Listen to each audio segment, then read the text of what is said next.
जिंदगी में आप भी ज्यादा सोच रहे हैं और आपका हृदय भी जोर जोर से धड़कता है और बार बार नेगेटिव विचार आपके भी दिमाग में आते हैं। तो इस ज्यादा सोचने वाली बीमारी से बचने के लिए और इस बीमारी को दूर करने के लिए आज हम आपको एक बौद्ध भिक्षु की कहानी के माध्यम से आपकी समस्या 5 कारण बताएं जिससे सोच सोच के परेशान रहते हैं, और 5 समाधान भी बताऊंगा। तो आप इस कहानी को पूरा देखें ताकि आप भी इस कहानी को सुनने के बाद सोचने वाली समस्या से छुटकारा पा सके। तो चलिए बिना समय गवाए कहानी की शुरुआत करते हैं।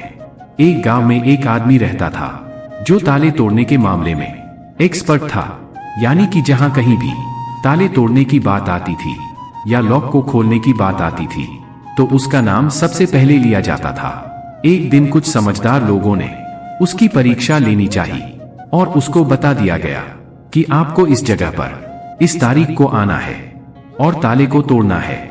जब वह समय के अनुसार तय दिनांक को वहां पहुंच गया तो उसको प्रतियोगिता के नियम समझा दिए गए। आपको एक बॉक्स में बिठा दिया जाएगा और उस बॉक्स को पानी में उतार दिया जाएगा। आपको ताला खोलकर बाहर आना होगा।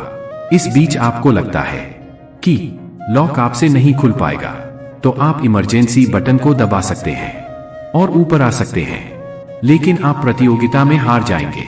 उसने सभी नियमों की हाँ कर दी और पानी में चला गया। जैसे ही वह पानी में पहुंचा तो उसने जेब में से एक तार निकाला और लॉक को खोलने की कोशिश करने लगा।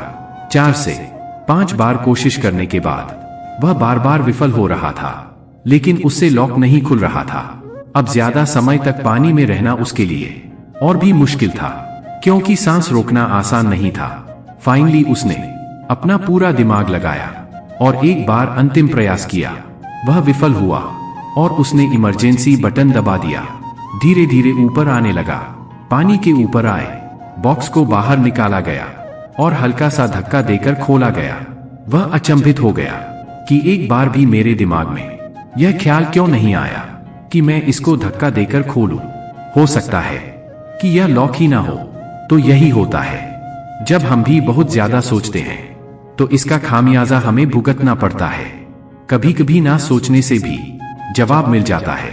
इसलिए किसी ने कहा है कि जो कुछ नहीं करते वह कमाल करते हैं। जी हाँ दोस्तों, यह बात बिल्कुल सही है। कभी कभी दिमाग को जब हम शांत रखते हैं और ठंडे दिमाग से सोचने की कोशिश करते हैं तो हमें बेहतर समाधान मिल जाता है। अब हम आपको बताएंगे कि ज्यादा सोचने की यह बीमारी के मुख्य कारण क्या है जिससे आपको ज्यादा सोचने की बीमारी हो जाती है। अत्यधिक सोच के कुछ मुख्य कारण है। पहला कारण वर्तमान से ज्यादा भूतकाल या भविष्य के बारे में ज्यादा चिंता करना। आप जो काम अभी कर रहे हैं उससे ध्यान हटाकर अपना ध्यान बीते हुए समय या आने वाले पर लगाएंगे तो आप ओवरथिंकिंग के शिकार होते जाएंगे। दूसरा कारण काम का ज्यादा तनाव होना। तो दिमाग भी तेजी से चलने लगता और यह तनाव का रूप ले लेता है और दिमाग में वह विचार भी आने लगते हैं जो काम से संबंध ही नहीं है और लोग ओवरथिंकिंग के शिकार हो जाते हैं। तीसरा कारण डर का बना रहना। जब व्यक्ति के अंदर डर होता है, जैसे नौकरी छूट जाने का डर, प्रमोशन ना होने का डर, काम में असफल हो जाने का डर, पैसे ना मिलने या डूब जाने का डर, व्यक्ति इस डर को लेकर कल्पना करता रहता है। भले ही ऐसा ना होने वाला हो, लेकिन धीरे धीरे यह डर उसे जरूरत से ज्यादा सोचने पर मजबूर कर देता है।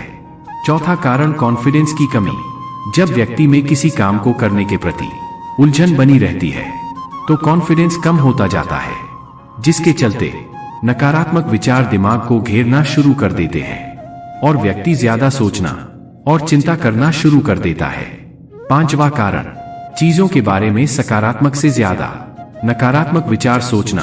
जब व्यक्ति छोटी छोटी बातों के नकारात्मक पहलू के बारे में ज्यादा सोचना शुरू कर देता है तो धीरे धीरे व्यक्ति ओवरथिंकिंग का शिकार होता जाता है।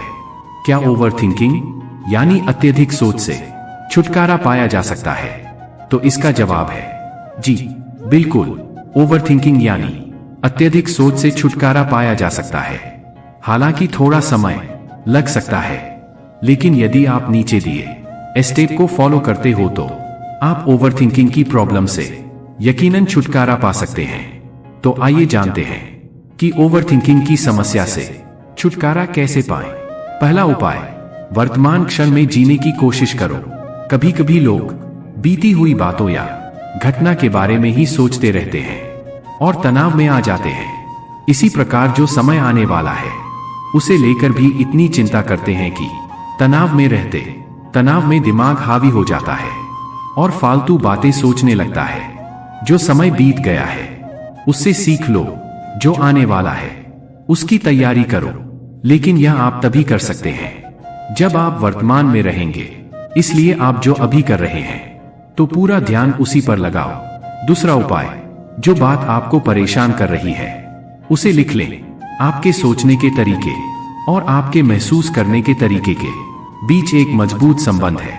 आपके सोचने का तरीका आपकी भावनात्मक स्थिति को प्रभावित करता है और आपकी भावनात्मक स्थिति आपके सोचने के तरीके को प्रभावित करती है।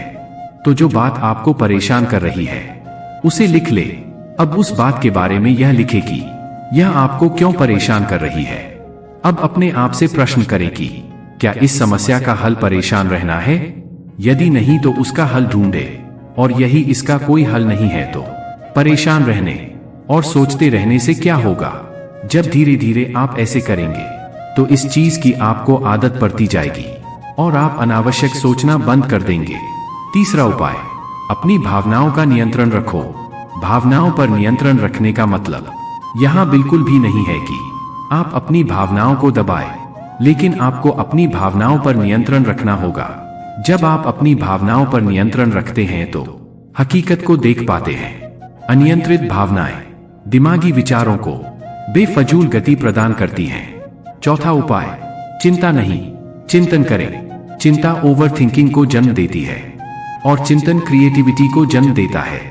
फालतू सोचने की जगह कोई कहानी, कोई लेख, कविता या कुछ रचनात्मक सोचे। पांचवा उपाय, अपने पसंद की चीजें करें।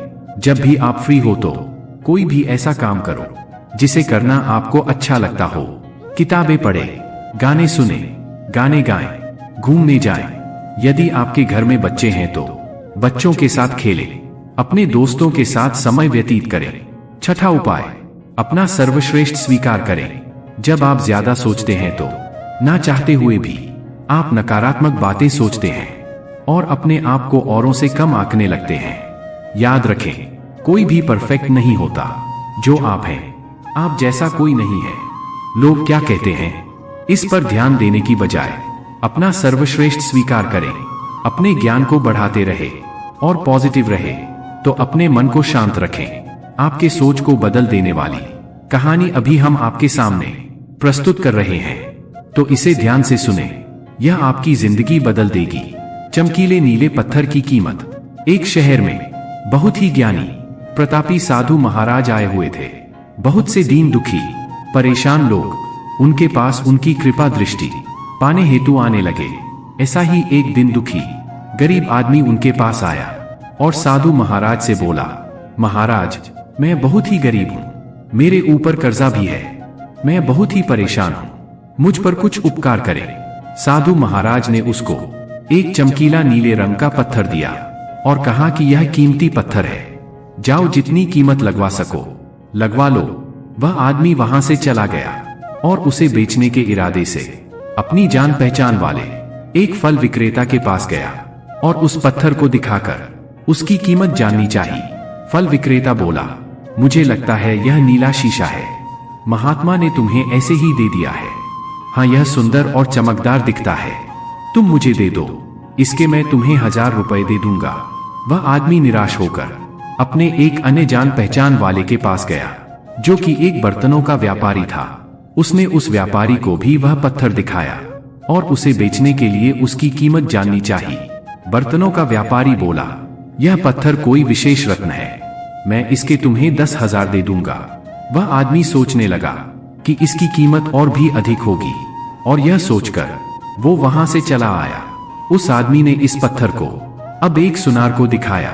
सुनार ने उस पत्थर को ध्यान से देखा और बोला, यह काफी कीमती है, इसके मैं तुम्हें 1,00,000 रुपए दे दूंगा। वो आदमी अब समझ गया था कि यह बहुत अमूल्य है। उसने सोचा क्यों ना मैं इसे हीरे के व्यापारी को दिखाऊं। यह सोचकर वो शहर के सबसे बड़े हीरे के व्यापारी के पास गया। उस हीरे के व्यापारी ने जब वो पत्थर देखा तो देखता रह गया। चौंकने वाले भाव उसके चेहरे पर दिखने लगे। उसने उस पत्थर को माथे से लगाया और पूछा, तुम यह कहां से लाए हो? यह तो अमूल्य है। यदि मैं अपनी पूरी संपत्ति बेच दूं तो भी इसकी कीमत नहीं चुका सकता। तो इस कहानी से हमें यह सीख मिलती है, हम अपने आप को कैसे आंकें? क्या हम वह हैं जो राय दूसरे हमारे बारे में बनाते हैं? आपकी लाइफ अमूल्य है। आपके जीवन का कोई मोल नहीं लगा सकता। आप वह कर सकते हैं जो आप अपने बारे में सोचते हैं। कभी भी दूसरों के नेगेटिव कमेंट से अपने आप को कम मत किए करें। बाकी कहानी आपको कैसी लगी हमें कमेंट बॉक्स में जरूर बताएं। और इस तरह की कहानी सुनने के लिए नीचे सब्सक्राइब बटन है, आप इसे जरूर दबाएं। मिलते हैं अगले वीडियो में किसी ज्ञानवर्धक कहानी के साथ। तब तक के लिए धन्यवाद।